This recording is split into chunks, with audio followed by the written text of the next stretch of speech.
네, 성경 말씀은 요한계시록 20장 1절에서 3절까지입니다. 두 달간 가정에 대한 설교를 했는데 다시 요한계시록으로 돌아왔습니다. 요한계시록 20장에는 4개의 내용이 기록되어 있습니다. 첫째는 1절부터 3절까지의 내용으로 한 천사에 의해서 사탄이 무저갱이라고 하는 감옥에 던져지는 내용입니다. 둘째는 4절부터 6절까지의 내용으로 성도들이 천년왕국에서 예수님과 함께 왕노릇하는 이 세상을 통치하시는 그런 내용이 기록되어 있습니다. 셋째는 7절부터 10절까지의 내용으로 천년왕국 직후에 사탄은 무저갱의 감옥에서 잠시 풀려나서 사람을 유혹하는데 그 사탄의 유혹에 넘어가서 사탄의 편에 서게 된 사람들은 바로 불로 심판당하고 사탄도 영원한 불못에 던져진다는 내용입니다.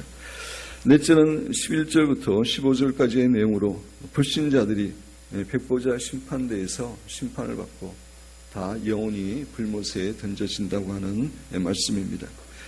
오늘은 1절부터 3절까지의 내용, 즉 한 천사에 의해서 사탄이 무저갱이라고 하는 감옥에 던져지는 그런 내용을 살펴보면서 오늘의 본문 말씀이 우리에게 주는 교훈과 은혜를 받기를 원합니다. 우리 1절 말씀을 한 목소리로 봉독하도록 하겠습니다. 또 내가 보매 천사가 무저갱의 열쇠와 큰 쇠사슬을 또 내가 보매 사도 요한은 계속해서 성령의 도우심 가운데 환상을 보고 있는 것입니다. 요한계시록 19장 마지막 부분에 보면은 적그리스도와 거짓 선지자들이 예수님에 의해서 바로 영원히 타는 불못에 던져지는 그런 내용이 나옵니다. 그리고 나서 이스라엘의 지도자들이 예루살렘의 성문을 열고 예수님을 만왕의 왕 만주로 모십니다. 그 사건이 있은 다음에 그 이후에 또 사도 요한이 본 내용을 이야기하고 있습니다. 천사가 무저갱의 열쇠와 큰 쇠사슬을 그의 손에 가지고 하늘로부터 내려와서 한 천사가 무저갱의 열쇠와 함께 큰 쇠사슬을 가지고 하늘에서 내려옵니다. 이전에 무저갱에 대해서 여러분에게 설명한 적이 있는데 무저갱이라고 하는 것은 말 그대로 밑이 보이지 않는, 끝이 보이지 않는 깊은 구덩이라고 하는 그런 의미인데 이 무저갱은 사탄과 악한 영들의 감옥으로 사용되는 것입니다. 천사가 무저갱의 열쇠와 큰 쇠사슬을 가졌다는 것은 하나님께서 이 천사에게 무저갱의 문을 열고 닫을 수 있는 권한과 또 사탄을 결박할 수 있는 권세를 주셨다는 것을 말해줍니다. 우리 2절과 3절을 함께 또 봉독하겠습니다. 용을 잡으니 곧 옛뱀이요 마귀요 사탄이라.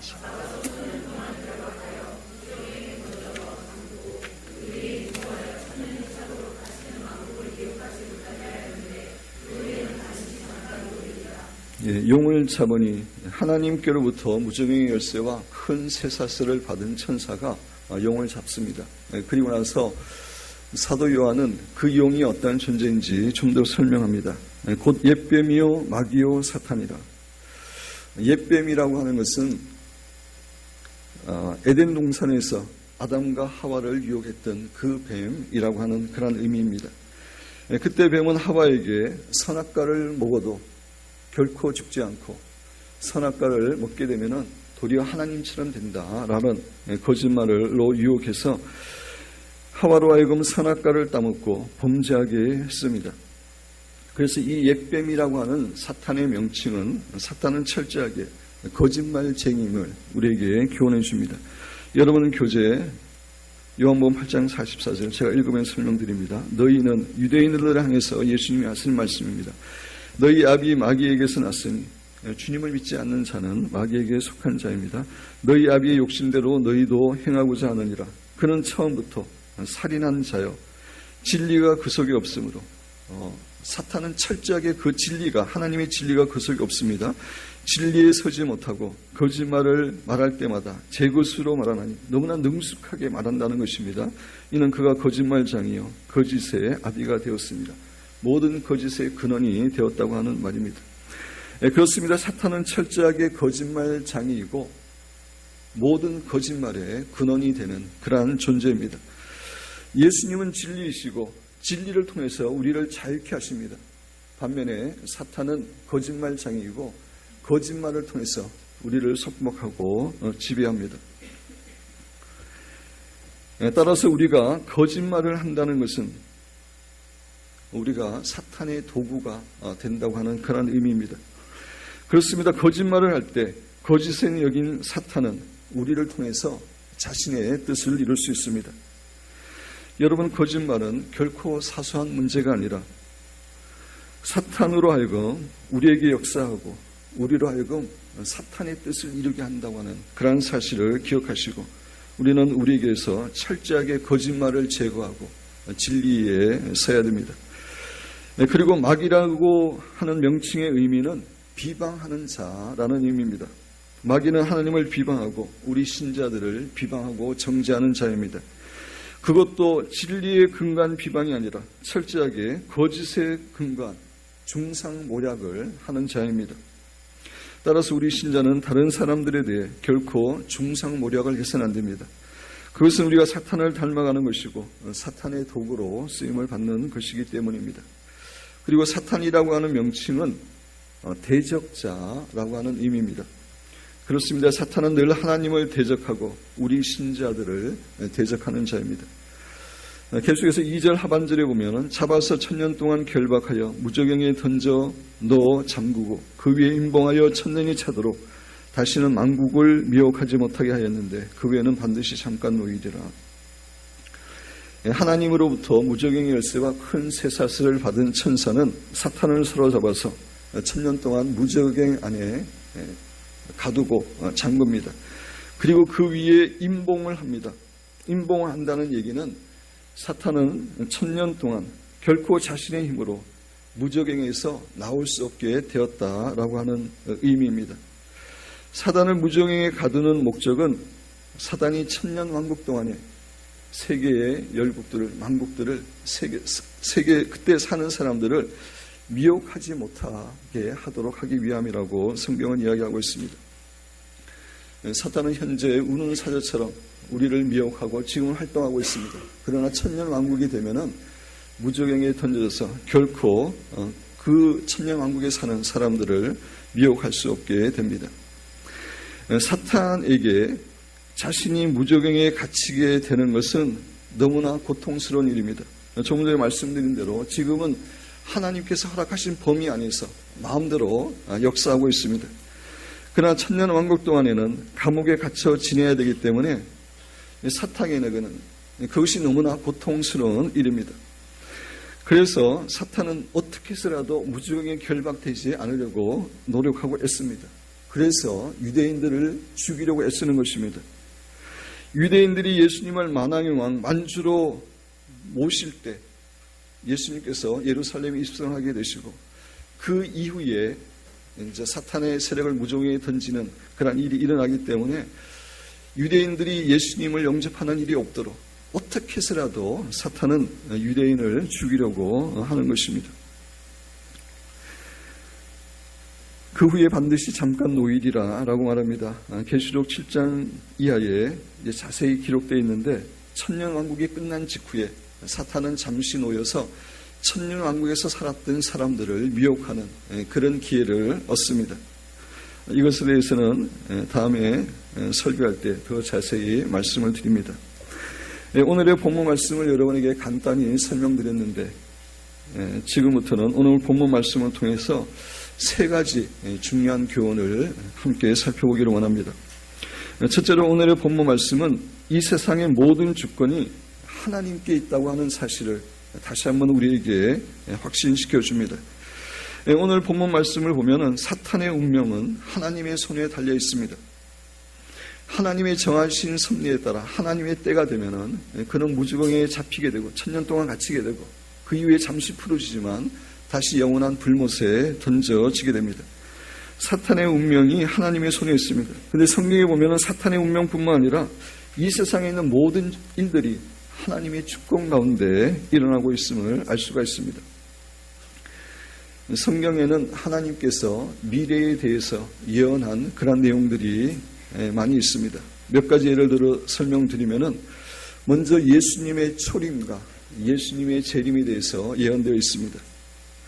예수님의 초림에 대한 예언들은 애매모호하게 예언된 것이 아니라 매우 구체적으로 예언되었습니다. 예수님께서 어느 도시에서 탄생할 것인지, 이 땅에서 어떠한 사역을 하게 될 것인지, 십자가에서 어떤 고통을 당하게 될 것인지, 왜 십자가에서 그런 고통을 당해야 되는지 수십 가지로 예수님의 초림에 대해서 예언되어 있습니다. 예수님의 재림에 대해서도 마찬가지로 우리가 요한계시록에서 살펴보고 있는 것처럼 자세하게 예언되어 있습니다. 예수님이 재림하실 때 어떠한 모습으로 재림하시는지, 천군 천사들과 성도들과 함께 구름을 타고 이 땅에 오시고, 이 땅에 오셔서 사탄과 적그리스도와 그에게 붙었던 모든 악한 자들을 어떻게 멸망시키시는지, 예수님 오시기 직전에 7년 대환란 기간 동안에 어떠한 일들이 일어나게 되는지 성경에 구체적으로 예언되어 있습니다. 그리고 마지막 환란 시대에 7인의 재앙과 7나팔의 재앙과 7대접의 재앙이 구체적으로 어떻게 일어나고 음녀 바벨론이 어떻게 예수님에 의해서 멸망당하게 되는지에 대해서도 언급하고 있습니다. 이외에도 천년왕국 사탄의 멸망, 백보자 심판 등에 대해서도 예언하고 있습니다. 성경에 예언된 이러한 예언들이 지금까지 1.1핵도 틀림없이 이루어졌고 현재도 이루어지고 있고 또 앞으로도 그대로 이루어질 것입니다. 이 사실은 하나님께서 이 세상 역사의 주관자가 되심을 확실히 증거해 주는 것입니다. 그렇습니다. 하나님께서 이 세상의 주관자가 되시고 이 세상은 결국 하나님의 뜻 가운데 이 세상을 흘러가게 되어 있습니다. 여러분 교재 시편 103편 19절에 보면 여호와께서 그의 보좌를 하늘에 세우시고, 보좌를 세웠다는 것은 하나님이 통치자라는 겁니다. 하나님이 다스린다는 것입니다. 그의 왕권으로 만유를 다스리시도다. 우리의 눈에는 보이지 않지만 하나님께서 왕으로 계시고 그 하나님께서 이 세상을 다스리고 계십니다. 사도행전 17장 24절 우주와 그 가운데 있는 만물을 지으신 하나님께서 하나님께서 온 천지 만물을 창조하셨습니다. 천지의 주제시다라고 이야기하고 있습니다. 주권자라는 것입니다. 세상의 역사를 이끌어가는 통치자라는 의미입니다. 역대상 29장 11절 이하에 보면 여호와여 위대하심과 권능과 영광과 승리와 위엄이 다 주께 속하여 싸우니 천지에 있는 것이 다 주의 것이로소이다. 여호와여 주권도 주께 속하여 싸우니, 모든 주권이, 이 세상을 다스리는 주권이 주님께 속해 있습니다. 하나 건너뛰어서 시편 22편 28절에 보면 나라는 여호와의 것이요 여호와는 모든 나라의 주제이심이로다. 주권자이심을 이야기하고 있습니다. 여러분, 하나님께서 이 세상의 주권자가 되십니다. 따라서 이 세상은 철저하게 하나님의 뜻 가운데 움직이게 되어 있다고 하는 사실을 우리는 잊어서는 안 됩니다. 진화론자들은 인간의 생명이나 동물의 생명이 우연히 생겼고 또 지구와 우주도 우연히 생겼다고 이야기합니다. 그래서 이 세상이 어떤 특별한 목적이나 방향을 향해 흘러가는 것이 아니라 그냥 우연히 되어지는 대로 가고 있다라고 말합니다. 그러나 그렇지 않습니다. 하나님께서는 이 세상을 창조하신 하나님이시고 주권자이기 때문에 이 세상은 하나님의 뜻 가운데 하나님께서 정하신 대로 진행되게 되어 있습니다. 세계 역사를 연구하는 사람들이 공통적으로 하는 말이 있는데, 그것은 세계의 역사가 이상하게도 사람들이 노력하는 대로, 사람들이 애쓰는 대로 되지 않았다는 것입니다. 세계적인 역사가인 아놀드 토인비가 일평생 역사를 연구한 끝에 미래를 산다라고 하는 논문을 썼는데, 그 논문의 하나의 중요한 주제는 이 세상 역사의 방향은 결코 사람들이 노력하고 수고한 대로 되지 않았다라고 하는 결론이었습니다. 왜 사람들이 애써 노력하고 수고해도 이 세상의 역사는 사람들의 뜻대로 되지 않습니까? 그것은 하나님께서 역사의 주관자이시기 때문입니다. 하나님께서 이 세상의 역사의 감독이시고 우리 인간은 배우에 불과하기 때문에 이 세상의 역사는 인간의 뜻이 아니라 하나님의 뜻대로 이루어지게 되어 있습니다. 사랑하는 성도 여러분, UAG 운동가들이나 프리메이슨이나 세계 단일 정부주의자들이 이 세상을 자신의 뜻대로 움직이려고 하지만 이 세상은 결코 그들의 뜻대로 움직이지 않습니다. 하나님께서 역사의 주관자이시기 때문에 하나님의 뜻대로 이 세상은 흘러가게 되어 있습니다. 여러분과 저는 이 세상에 하나님의 뜻만이 이루어진다는 사실을 확신하시고 결코 악한 자의 편에 서지 마시고 하나님의 편에 서서 끝까지 하나님을 붙드는 귀한 성도가 되시기를 주님의 이름으로 축원드립니다. 여기서 다시 한번 하나님께서 계획하고 계시는 이 세상의 마지막의 역사, 7년 대환란 그 전후를 통해서 어떤 역사가 이루어지는지 일전에 여러분에게 간단하게 설명한 적이 있지만 다시 한번 설명을 드립니다. 여러분 교재 제일 마지막 페이지 보시기 바랍니다.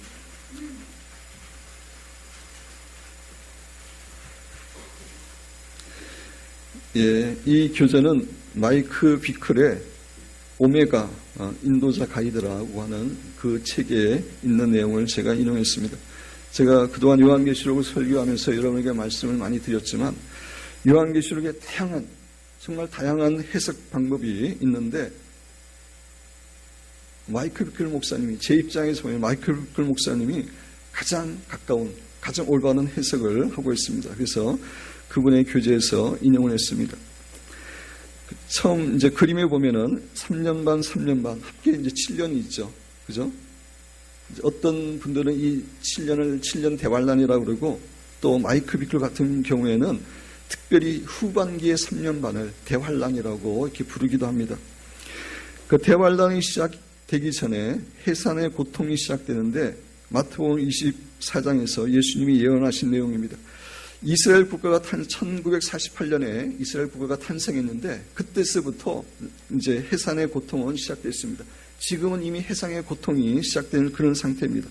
그래서 마태복음 24장에서 예수님이 예언한 거짓 그리스도들이 영적으로 미워하고 전쟁이 일어나고 종족의 분쟁이 일어나고 변제 분쟁이 일어나고 기근이 일어나고 이러한 것들이 현재 일어나고 있는 이제 그런 상황인데 이제 그 7년 대환란이 멀지 않는 그런 이제 상황 가운데 있습니다. 근데 이제 7년 대환란이 때는 어떠한 일이 일어나냐면은 적그리스도의 속임의 외교가 요괴를 통해서 평화 조약이 맺어집니다. 적그리스도와 이스라엘 간에 평화 조약이 맺어지면 그때 바로 이제 7년 대환란이 시작되는 것입니다.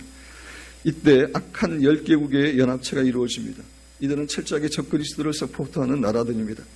거짓 선지자들이 출현하고 중동과 이스라엘의 거짓 평화가 맺어지고 바벨론 도시가 재건되고 이분은 바벨론 도시를 문자적으로 해석해서 이렇게 이야기하지만 이 부분에 대해서는 저는 이제 하나님을 대항하는 그런 세력이라고 영적인 세력이라고 해석을 한다고 말씀을 드렸습니다.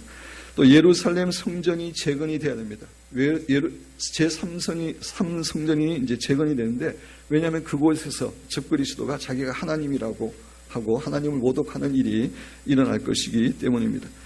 그래서 이제 3년 반 동안의 기간은 적그리스도 평화 조약을 맺었기 때문에 사실은 일곱인의 재앙이라든지 일곱 대제 재앙은 그때 일어나지 않습니다. 세계적인 평화와 안전이 주어진 것처럼 이렇게 느껴집니다. 그런 상황인데 그럼에도 불구하고 많은 신자들이 배도할 것임을 이야기하고 있습니다. 많은 신자들이 믿음을 버리고 주님을 떠납니다.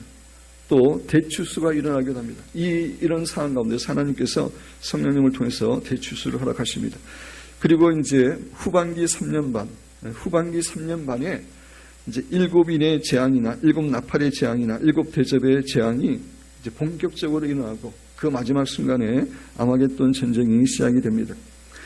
그리고 나서 이제 천년 왕국이 될 때까지 30일, 45일 이런 기간이 있는데 이제 다니엘서를 설교할 때 제가 자세히 설명드리지만 거기에 나오는 기간입니다.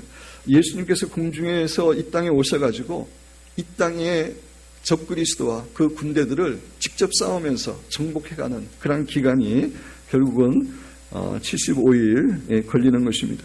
그리고 나서 완전히 정복하게 되면은 천년 왕국이 이루어지고 천년 왕국이 이루어진 다음에 새 하늘과 새 땅에서 우리가 영원히 살게 되는 것입니다. 이것이 하나님께서 성경을 통해서 우리에게 주신 마지막 시대의 역사입니다. 하나님께서 역사의 주관자이시기 때문에 하나님의 뜻은 이 말씀대로 그대로 이루어집니다. 사랑하는 여러분과 저는 이 요한계시록 말씀을 잘 알고 있으므로 말미암아 마지막 시대를 지혜롭게 대비하는 성도들이 될 뿐만 아니라 무엇보다도 정말 잠깐 후면 예수 그리스도께서 오시는데 정결한 신부로 예수님을 맞이하는 지혜로운 성도들이 되시기를 주님의 이름으로 축원드립니다.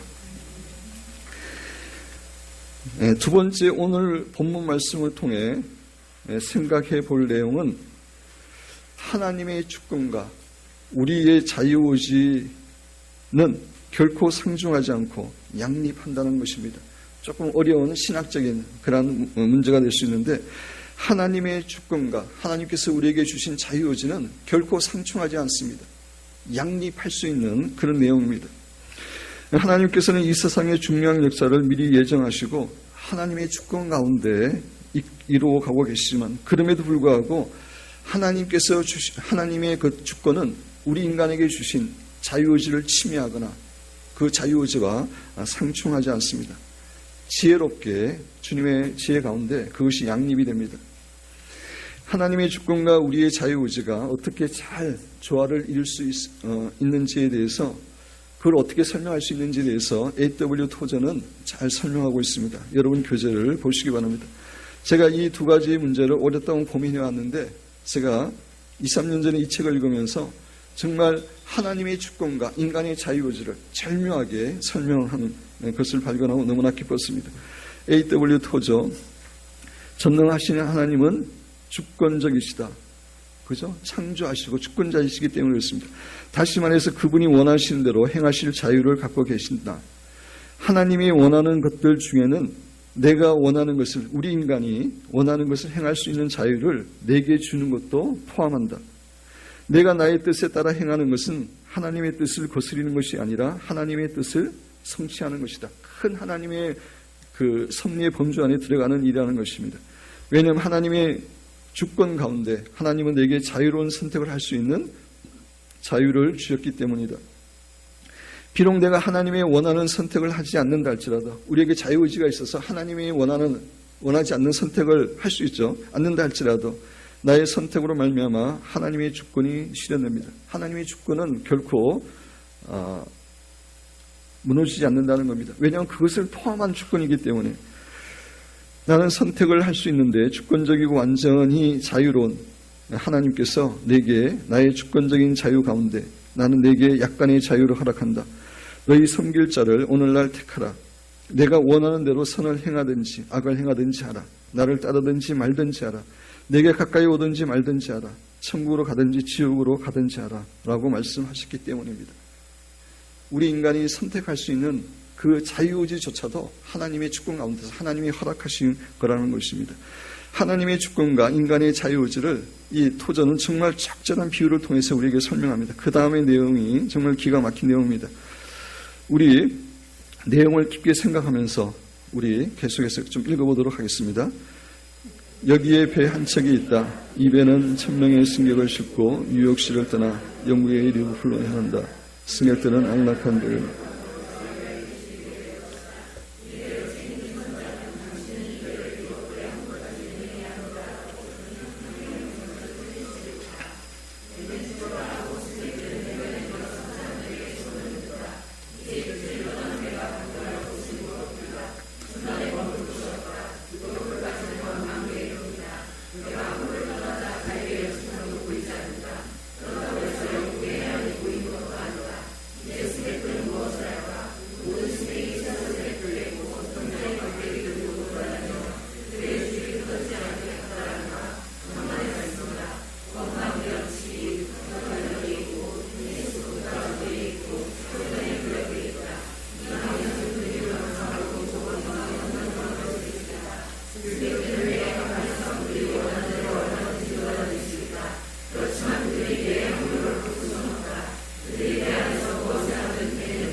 하나님의 주권과 크신 주권과 그 안에서 우리 인간의 자유의지가 어떻게 조화를 이루는지 정말 기가 막힌 비유를 통해서 설명하고 있습니다.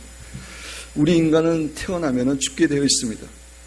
뿐만 아니라 성경에 의하면 예수님의 재림을 맞이하게 되어 있습니다. 이 세상은 예수님께서 이미 하나님께서 예언하신 대로 그 세상으로 움직여 갈 수 있습니다. 그것이 뉴욕에서 리버풀로 가는 배, 정해진 운명이라고 할 수 있는데, 그 안에서는 우리의 자유의지에 따라 우리가 충분히 우리가 선택하고 여러 가지 일을 할 수 있음을 우리에게 교훈해 주는 그런 내용입니다. 이해되십니까, 여러분? 하나님의 주권과 예정은 결코 우리의 자유의지를 침해하거나 무시하지 않습니다. 따라서 우리는 우리에게 주어진 자유의지를 지혜롭게 사용해서 하나님께서 기뻐하시는 그 일을 하는 것이 중요합니다. 왜냐하면 하나님께서는 우리가 이 땅에서 행한 대로 갚아 주시기 때문입니다. 여러분 교재 갈라디아서 6장 7절부터 제가 읽어보겠습니다. 스스로 속이지 말라. 하나님은 업신여김을 받지 아니하시나니 사람이 무엇으로 심든지 그대로 거두리라. 하나님의 심판의 중요한 원리는 심은 대로 거둔다, 행한 대로 거둔다라고 하는 사실입니다. 자기 육체를 위하여 심는 자는, 신자라고 할지라도 육체를 위해 사는 사람이 있습니다. 육체로부터 썩어질 것을 반드시 그룹니다. 씨를 뿌리면은 반드시 열매가 맺는 것처럼 육체를 위하여 심는 자는 육체로부터 썩어질 것을 거두고 성령을 위하여 심는 자는 성령으로부터 영생을 거둔다고 이야기하고 있습니다. 이 땅에서뿐만 아니라 영원한 천국에서도 우리가 심은 대로 행한 대로 그대로 거둡니다. 욥기서 34장 보면은 그러므로 너희 총명한 자들아 내 말을 들으라. 하나님은 악을 행하지 아니하시며 전능자는 결코 불의를 행하지 아니하시고 사람의 행위에 따라 갚으사 각각 그의 행위대로 받게 하시나니.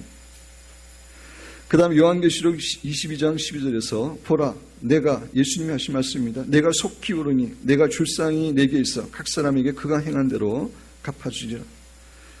고린도전서 15장 58절 그러므로 내 사랑하는 형제들아 견신하며 흔들리지 말며 항상 주의 일에 더욱 힘쓰는 자들이 되라. 이는 너희 수고가 주 안에서 헛되질 않은 줄 압니다. 여러분 우리가 구원받는 것은 오직 은혜로만 구원을 받습니다. 우리 인간의 죄를 없앨 수 있는 방법이 우리에게 없기 때문에 예수 그리스도의 십자가의 은혜를 통해서 우리는 구원함을 받습니다. 그러나 우리가 하나님 앞에서 받는 상급은 우리가 행한 대로, 우리가 심은 그대로 하나님이 주십니다. 하나님은 공의의 하나님이기 때문에 그렇습니다. 사랑하는 성도 여러분, 하나님의 주권과 우리의 자유의지는 서로 상충하는 것이 아니라 하나님의 지혜 가운데 양립하는 것입니다.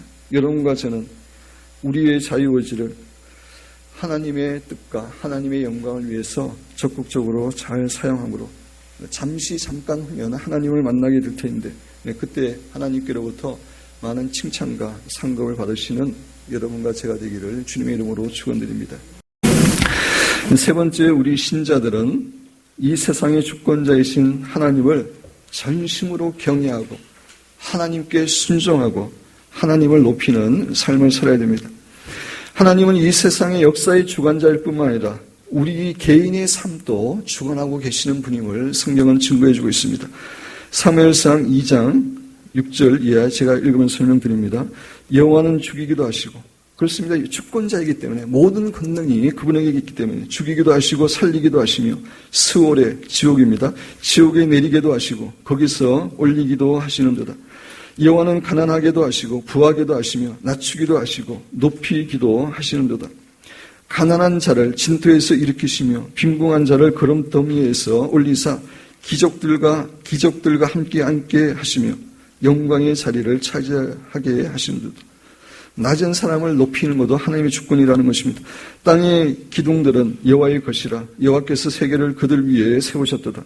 그가 그의 거룩한 자들의 발을 지키실 것이요 악인들을 흑암 중에서 잠잠하게 하시니 힘으로는 이길 사람이 없음이로다. 사랑하는 성도 여러분, 사람을 죽이고 살리는 것, 사람을 높이고 낮추는 것, 사람을 가난하게 하거나 부하게 하는 것, 이 모두가 하나님의 손에 있음을 우리는 잊지 말아야 됩니다. 따라서 우리 성도들은 전심으로 하나님을 경외하고 하나님께 순종하고 하나님을 높이는 그러한 삶을 살아야 됩니다. 신자지만 여전히 자신이 주인이 되어서 하나님께 순종하지 않고 하나님을 전심으로 경외하지 않고 살아가는 사람들은 일평생 고난의 훈련만 받습니다. 하나님께서 우리를 쓰시기 위해서 연단을 주는 기간이 있는데 그 기간 동안에 정말 철저하게 하나님께 무릎 꿇고 경배하고 엎드리고 그렇게 하면은 그 기간이 금방 끝나고 하나님께 귀하게 쓰임받지만 그렇지 못하고 신자로 살아가면서도 계속해서 불순종하고 자기가 주인이 되어 살아가는 사람은 일평생 고난만 당합니다. 일평생 고난만 당하고 하나님께 한 번도 쓰임을 받지 못합니다. 그런 사람들은 구원이 보장되지 않습니다. 구원받더라도 고린도전서 이야기하고 있는 부끄러운 구원을 받습니다. 아무 상급이 없는. 그러나 창조주 하나님, 이 세상의 주권자이신 하나님을 진심으로 경외하고 그 하나님께 순종하고 그 하나님을 높이는 사람은 하나님께서 훈련 기간이 끝난 다음에 하나님의 일을 하게 하십니다. 하나님의 사역을 사용하십니다. 그래서 영원한 천국에서 많은 상급을 받게 되는 것입니다. 다윗은 하나님께서 이 세상과 우리 인생의 진정한 통치자 되심을 확신하고 있었기 때문에 그는 늘 하나님을 높이고 찬양하고 하나님께 순종하는 그러한 삶을 살았습니다. 여러분 갖고 있는 교재 시편 145편 1절에서 5절까지 우리 같이 한번 읽어보겠습니다. 왕이십니다.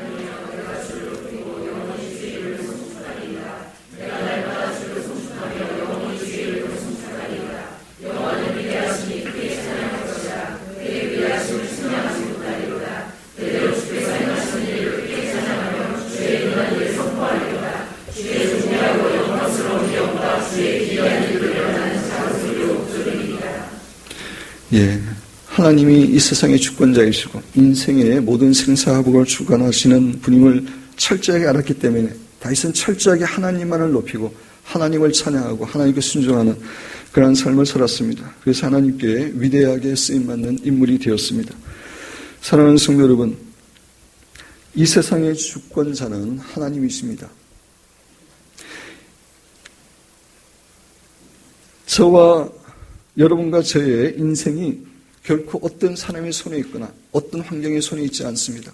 전능하신 하나님의 손에 있습니다.